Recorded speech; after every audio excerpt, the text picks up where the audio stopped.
Hello everyone, आज है 27 जनवरी और आज इस वीडियो में हम बात करने जा रहे हैं सुजलॉन एनर्जी के बारे में। 50 रुपये पर आ चुका है 4.5% का फॉल। लगातार गिरावट यहाँ पर देखने को मिल रही है। एक महीने में देखो तो 20% का फॉल है लगातार। 65 रुपये से गिरकर आया नीचे। तो देखो गिरावट तो काफ़ी बड़ी है यहाँ पर। और वीडियो में हम सुजलॉन के बारे में भी बात करेंगे और एक और बड़ी कंपनी है, सरकारी कंपनी, जिसके आज रिजल्ट्स आए हैं, उसके बारे में भी हम डिस्कस करेंगे। लेकिन उससे पहले अगर आपने अभी तक चैनल को सब्सक्राइब नहीं किया है तो प्लीज़ अभी इसे सब्सक्राइब कर लीजिए, क्योंकि आगे भी बहुत सारे वीडियोस हैं जो आपको काफ़ी ज़्यादा हेल्प करेंगे। तो देखिए, 50 रुपये का शेयर है सुजलॉन का। 20% का फॉल है एक महीने में। एक साल में अगर हम देखें तो 15% की तेज़ी है। मतलब कि पैसा इसे डबल करा था। देखो, 35 रुपये से 85 पे गया था ये, डबल से भी ज़्यादा। लेकिन वो सारा रिटर्न अगर आप देखोगे तो भैया जा चुका है हवा में। इतनी बड़ी गिरावट है, लगातार गिरा है, सारे सपोर्ट लेवल तोड़ चुका है। और जो नेक्स्ट सपोर्ट लेवल है वो 35 और 40 रुपए के बीच में नज़र आ रहा है अभी के लिहाज से। और मेन चीज़ कल यहाँ पर आएगी, क्योंकि कल इस कंपनी के रिजल्ट्स आने वाले हैं। तो देखो, वो कल ही पता चलेगा कि क्या ये अपने 35-40 रुपए के सपोर्ट लेवल पे जाने की कोशिश करेगा, या फिर यही 50 रुपये से थोड़ी बहुत रफ्तार पकड़ के यहीं से सही सपोर्ट दिखाकर तेज़ी दिखा देगा। क्योंकि कल नंबर्स है, नंबर के ऊपर बहुत कुछ डिपेंड होता है और वहीं से कल पता भी चलेगा। तो नज़र रखिएगा इस कंपनी के ऊपर। और जहाँ तक बात करी जाए तो यहाँ पर वैल्यूएशन के हिसाब से 74 का पी है, सेक्टर भी पैदा और मतलब 43 का है। मतलब कि महंगा है, सस्ता नहीं है। लेकिन इसको हाई वैल्यूएशन इसलिए मिला क्योंकि कंपनी में टर्न अराउंड सिचुएशन आई थी। यहाँ पर कंपनी कर्जे में थी, डेट में थी, दिवालिया हो रही थी। लेकिन बाद में एकदम से ऐसे सिनारियो हुआ कि कंपनी कर्जे से भी बाहर आई और कंपनी को बड़े बड़े ऑर्डर भी मिले और कंपनी अच्छा खासा प्रॉफिट भी करने लगी। तो हाई वैल्यूएशन इसके चलते, मतलब हाई पीस के चलते आपको देखने को मिल गया यहाँ पर। लेकिन आने वाले क्वार्टरली रिजल्ट और ज़्यादा इंपॉर्टेंट होंगे, क्योंकि एक्सपेक्टेशन जो है वो इस कंपनी से ज़्यादा है।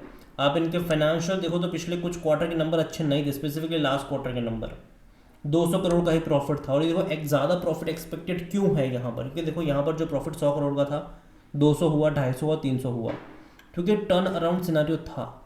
लॉस मेकिंग कंपनी थी, प्रॉफिटेबल हुई, कंपनी डेट में थी, बाहर आई। तो अब वो पैसा बचना चाहिए जो पैसे इंस्टॉलमेंट चुकाने में जा रहा था इनका। तो यहाँ पे प्रॉफिट्स एक्चुअली बढ़ने चाहिए। अभी कल दिसंबर के नंबर आएंगे तो देखना इंटरेस्टिंग होगा कि नंबर्स कैसे आते हैं। मैं तो इतना ही कहूँगा कि देखो, कल एक बार रिजल्ट्स आ जाने दीजिए, क्योंकि अभी पता है क्या हो रहा है, नंबर्स भैया एक्सपेक्टेशन के हिसाब से नहीं आ रहे। कुछ कुछ कंपनी के आ रहे, जैसे कि अदानी विल्मर के अच्छे नंबर आए तो आज उसने एक तेज़ी दिखा दी थी। तो वो सिनारियो भी देखने को मिलता है। तो यहाँ पर वही चीज़ देखनी होगी कि कल नंबर्स कैसे आते हैं। और जहाँ तक शेयर होल्डिंग के बारे में अगर हम बात करें तो भैया 13.25% का स्टेक प्रमोटर के पास है, 4.44% म्यूचुअल फंड के पास है, 8.87% डोमेस्टिक के पास है और 22.88% एफ के पास है। रिटेल की होल्डिंग 24.49% है। जो अदर पार्टीज है वो 30.07% का स्टेक लेकर यहाँ पर बैठे हुए हैं।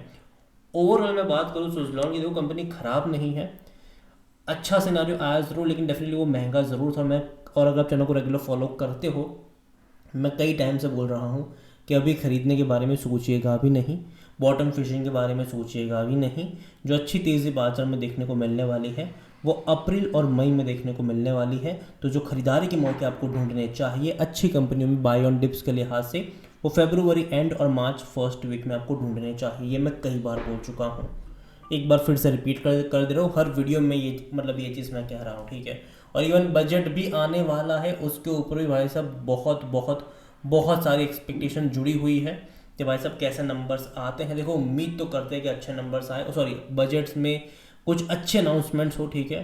क्योंकि भाई साहब जिस तरीके से निराशा मिली है ना लोगों को, जिस तरीके से कैपिटल गेन टैक्स सब कुछ बढ़ा दिया गया है, ठीक है, जिस तरीके से एफ छोड़ के जा रही, जिस तरीके से रुपीज़ की वैल्यू लगातार गिर रही है, एफ को टिकने के लिए कोई वजह चाहिए। या तो भैया सरकार टैक्स कम कर दे, ठीक है, तो कहीं ना कहीं वो सिनारियो बन सकता है। या फिर इनकम टैक्स को लेकर भी अभी अगर देखो तो भाई मिडिल क्लास ही हर बार पिसता जा रहा है। एक्सपेक्टेशन बहुत लगाकर लोग बैठे हैं, लेकिन अगर अच्छी चीज़ें अनाउंस नहीं हुई तो बाज़ार कहाँ जाएगा ये कहना मुश्किल है। और जो दूसरी कंपनी जिसके बारे में मैं बात करूँगा इस वीडियो में वो है इंडियन ऑयल। 3% का फॉल है। रिजल्ट इसके आज आए, लेकिन नतीजे आए तो भी गिरावट ही आई यहाँ पर, क्योंकि नंबर उतने ज़्यादा खास नहीं थे, उतने ज़्यादा एक्साइटिंग नहीं थे इसके नंबर्स। एक महीने में अगर आप देखो तो 9 से 10% का फॉल दिखा चुका है। एक साल में अगर हम देखें तो 15% का फॉल है। कहाँ से 190 रुपये से गिर कर आया है नीचे, और एक साल के सबसे लोवेस्ट प्राइस पर ही ये बैठा हुआ है। तो गिरावट यहाँ पर भी कुछ ज़्यादा ही है, और यहाँ पर भी अगर आप देखो अक्टूबर से गिरावट ज़्यादा देखने को मिल रही है। और इसके भी जो आज नतीजे आए हैं वो अच्छे नहीं हैं उतने। रेवेन्यू के हिसाब से अगर आप देखोगे तो टोटल इनकम हुई है 2,20,545 करोड़ की, जो कि पिछले साल के 2,28,160 करोड़ के मुकाबले कम है। तो इनकम कम हुई है इनको। इससे पहले के क्वार्टर में हालांकि 2 लाख करोड़ के आसपास था, तो उसके मुकाबले इनकम बढ़ी ज़रूर है, लेकिन पिछले साल से ही कंपेयर करा जाता है तो वो कम हुई है इनकी इनकम। और दूसरी तरफ अगर आप यहाँ पर देखो तो भाई साहब प्रॉफिट जो है वो पिछले साल के मुकाबले कम हुआ है। 2,115 करोड़ का मुनाफा कमाया है, जो कि पिछले साल 9,029 करोड़ का प्रॉफिट था। तो पिछले साल के मुकाबले प्रॉफिट भी बहुत कम है। हालांकि इससे पहले के क्वार्टर में लॉस किया था 170 करोड़ का, तो उसके मुकाबले तो अच्छा कहूँगा मैं, लेकिन पिछले साल के मुकाबले भैया उतना भी अच्छा नहीं है। तो नंबर अगर आप देखोगे तो भैया उतने ज़्यादा एक्साइटिंग नंबर नहीं है, जिसके चलते यहाँ पर नतीजे आने के बाद भी गिरावट ही देखने को मिली है। और जहाँ तक वैल्यूएशन के बारे में देखें इसके, तो 10 का पी है, जो कि सस्ता कह सकते हो सेक्टर पी 11.5 के मुकाबले, लेकिन अगेन सरकारी कंपनियों में भैया सेम पी भी उतना अच्छा नहीं माना जाता। कई सरकारी कंपनियाँ आधे पी पर ट्रेड कर रही होती है।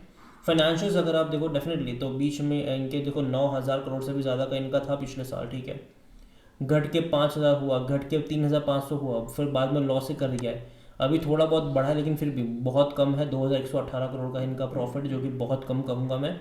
रेवेन्यू डेफिनेटली थोड़े बहुत बढ़े ज़रूर है इससे पहले के क्वार्टर के मुकाबले, लेकिन फिर भी मैं कहूँगा कि वो भी थोड़े बहुत कम ही है। ज़्यादा रेवेन्यू एक्सपेक्टेड होना चाहिए ऐसी कंपनियों में।